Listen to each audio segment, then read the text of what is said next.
Hello again, everyone. So this is Morgan again, just going to talk to you about incontinence now. So incontinence is when we have involuntary loss of urine, either through a few different ways, whether that's stress incontinence, where there may be some stress or pressure applied to the bladder or the sphincter, the urethral sphincter, and so this can be associated with incontinence while laughing, sneezing, coughing, urgency, which is when we have the involuntary loss of urine.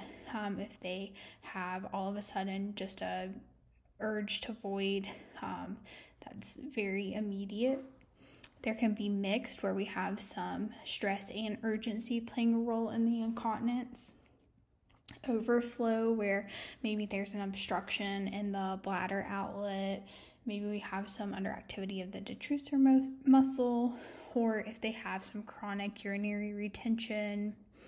And then finally, overactive bladder, where we have some urgency, frequency, nocturia, so needing to urinate throughout the night with or without incontinence associated.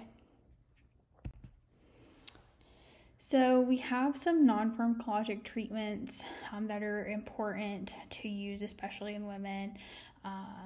And then these can help to try to prevent some of that incontinence that may be associated with just like weakened pelvic floor muscle. So this includes pelvic floor muscle training, or PFMT. So this is when we have voluntary contraction of the pelvic floor muscles repeated. And so this would be also known as your Kegel exercises. We also have PFMT with biofeedback. So this would be an electronic form where they can actually see what that looks like and give them feedback based on that. So they use vaginal electromyography for this, or the EMG. So it's a probe that will give patients visual feedback on when they're properly contracting the pelvic floor muscles and doing those Kegel exercises appropriately. And then there's bladder training, where this is more of a behavioral therapy that includes extending the time between urination.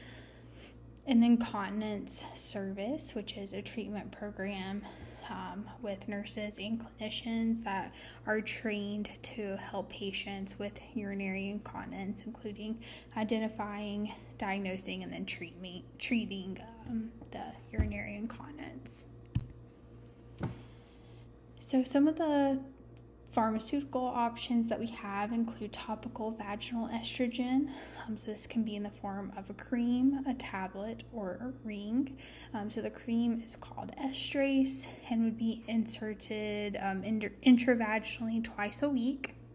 The tablet, which is Vagifem, and this is going to be inserted as well with an applicator twice weekly.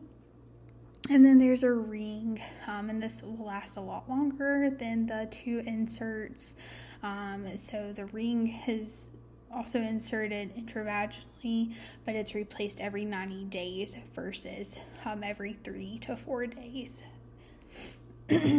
The indications for these include some stress or urgency incontinence, especially in patients who are menopausal and may have no more endogenous estrogen to help with that. And then it's going to help with the symptoms associated with some vaginal atrophy from menopause. It may take up to 3 months to see benefit, so keep in mind that incontinence can really affect a patient's quality of life, so it can take a while to really see the effect of these.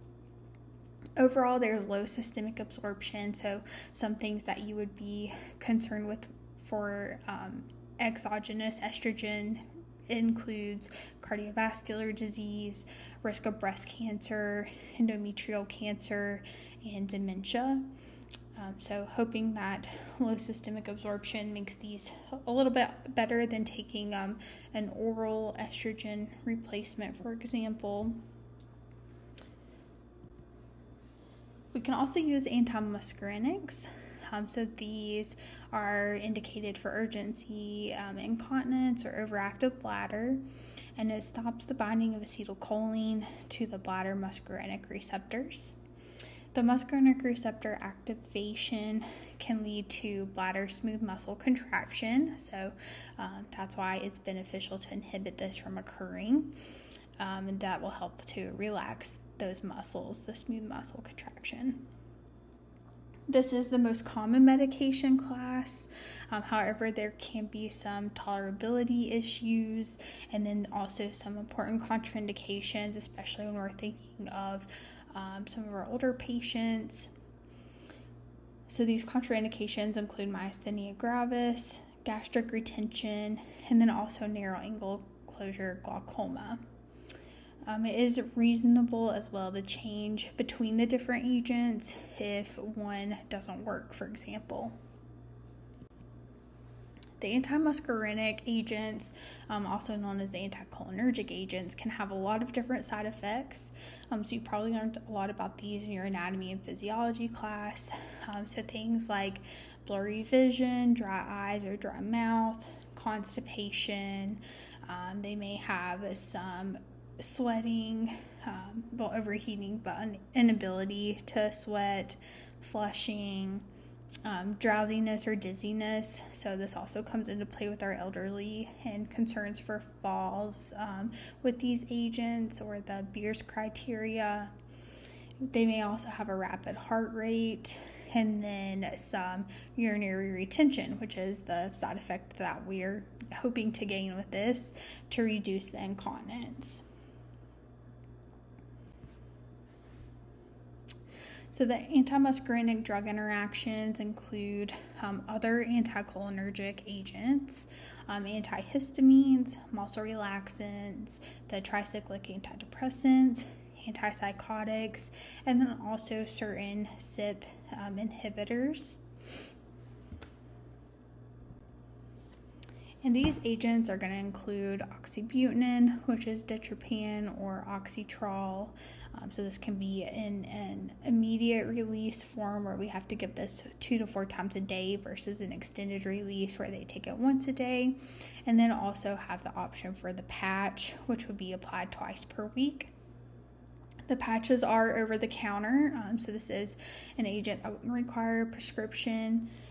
And then we can use these like with the immediate release if incontinence is worse at certain times versus the extended release if it's more of a consistent problem. However, it's often not really tolerated due to those side effects that we mentioned on the previous slide. Tolterodine, which is Detrol. So this is also available in an immediate release and an extended release. It has a risk of QTC prolongation.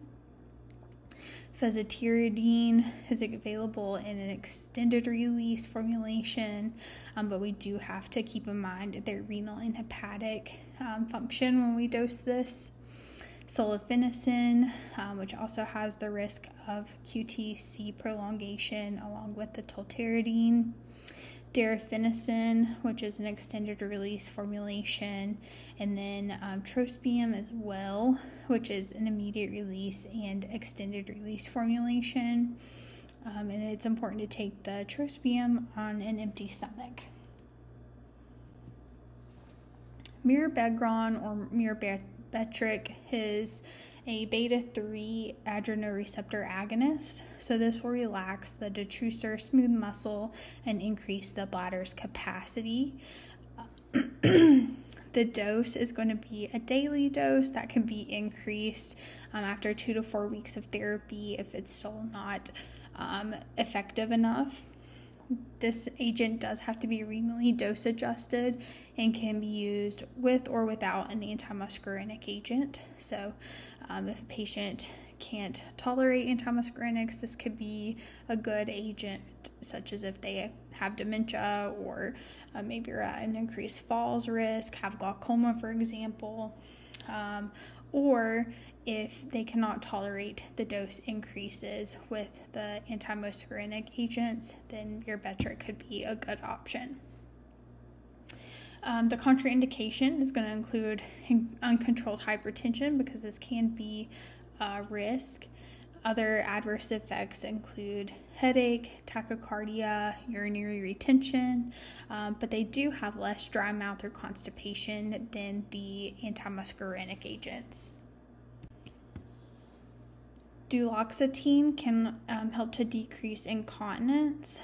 So if we have a patient maybe who has concomitant depression and incontinence, this could be a good option since duloxetine is indicated for depression, being a serotonin norepinephrine reuptake inhibitor or an SNRI.